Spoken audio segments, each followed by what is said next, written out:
नमस्कार, मैं रिंकी वाजपेयी। आप देख रहे हैं न्यूज 24 फर्स्ट एक्सप्रेस। आज की कुछ खास खबरें। सरधना थाना क्षेत्र के गांव ईकड़ी में शनिवार को राष्ट्रीय लोकदल की एकता रैली में पहुंचे राष्ट्रीय लोकदल के राष्ट्रीय अध्यक्ष तथा केंद्रीय मंत्री जयंत चौधरी ने विशाल रैली के माध्यम से रैली स्थल पर मौजूद क्षेत्र के हजारों लोगों को संबोधित किया और संगठन की मजबूती, सामाजिक एकता और युवाओं की भागीदारी पर जोर दिया। उन्होंने कहा कि रालोद का उद्देश्य किसानों, मजदूरों और समाज के सभी वर्गों को एकजुट कर विकास की मुख्यधारा से जोड़ना है। सभा को संबोधित करते हुए उन्होंने कार्यकर्ताओं से संगठन को जमीनी स्तर पर मजबूत करने का आह्वान किया और कहा कि पार्टी की ताकत उसके कार्यकर्ता और समर्थक हैं। उन्होंने अपने दादा पूर्व प्रधानमंत्री स्वर्गीय चौधरी के साथ लोगों की भावनाओं को जोड़ते हुए कहा कि पार्टी की जड़ें और चौधरी जयंत सिंह की विचारधारा में है। उन्होंने कहा कि किसानों और ग्रामीण समाज के अधिकारों के लिए जो संघर्ष बड़े चौधरी ने शुरू किया था वह आज भी जिंदा है। उन्होंने कार्यकर्ताओं से कहा कि संगठन को मजबूत बनाने के लिए युवा शक्ति को आगे आना होगा और समाज के हर वर्ग को साथ लेकर चलना होगा। उन्होंने राष्ट्रीय लोकदल और भाजपा सरकार के संबंधों पर कहा कि राष्ट्रीय लोकदल ऐसे मौके पर अधिक से अधिक लोगों और गांव-गांव, शहर तक सरकारी योजनाओं का लाभ देने और किसानों और आम लोगों के हितों के लिए कार्य किया जा रहा है। मंच से बोलते हुए उन्होंने कहा कि जाति और धर्म के आधार पर समाज को बांटने के बजाय सहयोग और सौहार्द से ही क्षेत्र का विकास संभव है। रैली कार्यक्रम के दौरान सांसद राजकुमार सांगवान, सांसद चंदन चौहान, राष्ट्रीय महासचिव त्रिलोक त्यागी, पूर्व सांसद केसी त्यागी, कैबिनेट मंत्री अनिल कुमार, विधायक गुलाम मोहम्मद, राष्ट्रीय लोकदल के जिलाध्यक्ष अनिकेत आदि मुख्य रूप से शामिल रहे।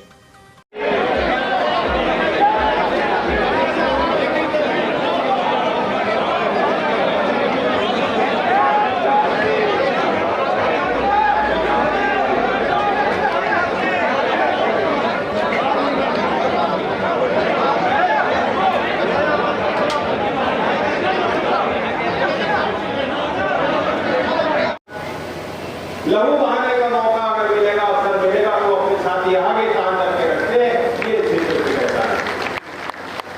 लेकिन हमारी बेटियां भी हैं, बेटियां तीनों विंग में हैं। ऐसा कोई काम नहीं जो हमारी बेटियां नहीं कर रही। और मुझे खुशी से बताने में खुशी हो रही है कि आप शिक्षा के क्षेत्र में भी देखेंगे जो बुनियाद है स्कूल, वहां भी पहले भागीदारी कम होती थी। आज बेटियां हर पैमाने पे लड़कों से आगे चल रहे। यूपी बोर्ड का रिजल्ट आया है, 2 लड़कियों ने टॉप किया, दोनों के बराबर आता है, दोनों टॉपर महिलाएं हैं, लड़कियां हैं वो साथ में। फर्क जो राज्य सर्वेक्षण होता है उसमें भी नतीजे लगातार उसमें देखा जाता है कि महिलाओं की, बच्चियों की भागीदारी शिक्षा की गुणवत्ता में उनकी गिनती बढ़ रही है। और मुझे ये भी खुशी है कि हमारी यूपी की सरकार शिक्षा को प्राथमिकता दे रही। आप लोग इतनी चिंता नहीं करते, आप अपने काम की, खेत की, कारोबार की चिंता करते, लेकिन वो घर की, गृहस्थी की, आंगन को संभाल रही है, बाहर भी काम कर रही है आपसे ज्यादा। खेतों में कामगार बन के आधुनिक अर्थव्यवस्था में शामिल होके ये घर की महिलाएं अगली पीढ़ी की ज्यादा चिंता करती हैं। और इसलिए जब मैं शिक्षा की बात करता हूँ, शिक्षा मंत्री कर रहा हूँ, सबसे मैं मानता हूं कि महिलाएं जो है मेरी बात ज्यादा सुन रही है अभी तक।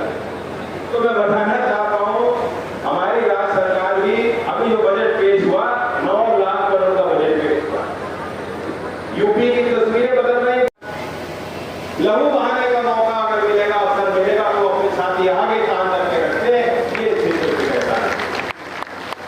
लेकिन हमारी बेटियां भी हैं, बेटियां तीनों विंग में हैं। ऐसा कोई काम नहीं जो हमारी बेटियां नहीं कर रही। और मुझे खुशी से बताने में खुशी हो रही है कि आप शिक्षा के क्षेत्र में भी देखेंगे जो बुनियाद है स्कूल, वहां भी पहले भागीदारी कम होती थी। आज बेटियां हर पैमाने पे लड़कों से आगे चल रही। यूपी बोर्ड का रिजल्ट आया है, 2 लड़कियों ने टॉप किया, दोनों के बराबर आता है, दोनों टॉपर महिलाएं हैं, लड़कियां हैं वो साथ में।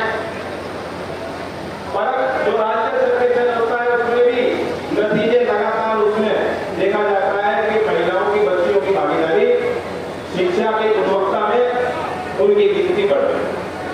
और मुझे ये भी खुशी है कि हमारी यूपी की सरकार शिक्षा को प्राथमिकता दे रही।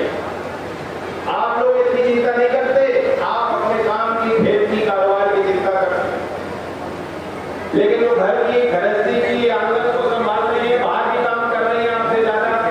खेतों में कामगार बन के आधुनिक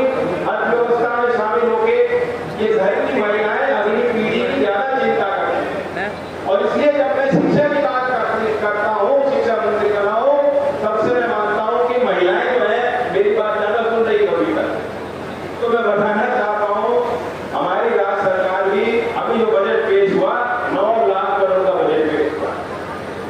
यूपी की तस्वीरें बदल रही हैं।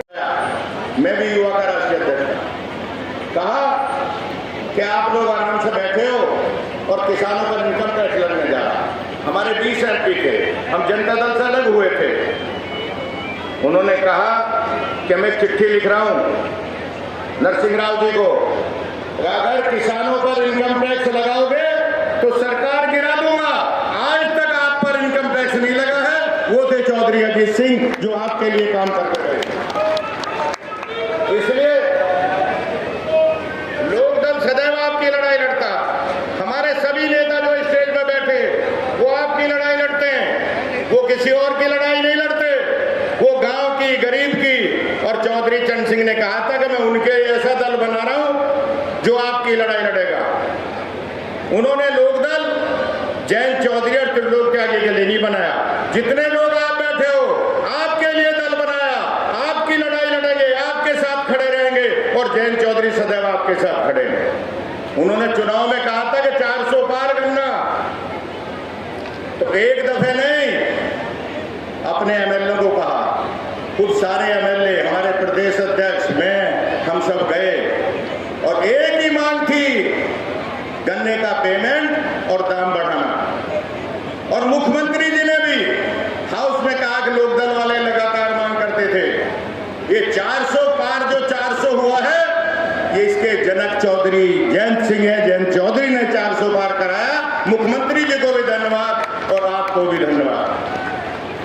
चौधरी चरण सिंह जी को भारत रत्न मिला। हम लोग भारतीय जनता पार्टी के बहुत खिलाफ रहे, कोई नई बात नहीं है। हम लोग लगातार विपक्ष में रहे, पर जब मोदी जी ने चौधरी चरण सिंह जी को भारत रत्न दे दिया तो हमने सारे गिल्ले शिकवे दूर कर। तो इसलिए ये अनोखा मिश्रण है। नौजवान है, मैं भी अपने आप को भी उसी श्रृंखला में जोड़ लेता हूं दूसरे, लेकिन हमें पुराने रास्ते पे चलना है, नए लोग भी जोड़ने हैं। ये भी जरूरी नहीं है कि सब पुराने रास्ते आज भी कामयाब हो। सारी नीति पुरानी निकाल के लाओगे और वही आज लागू करने की सोचोगे और ठानोगे तो वो भी सफलता आपको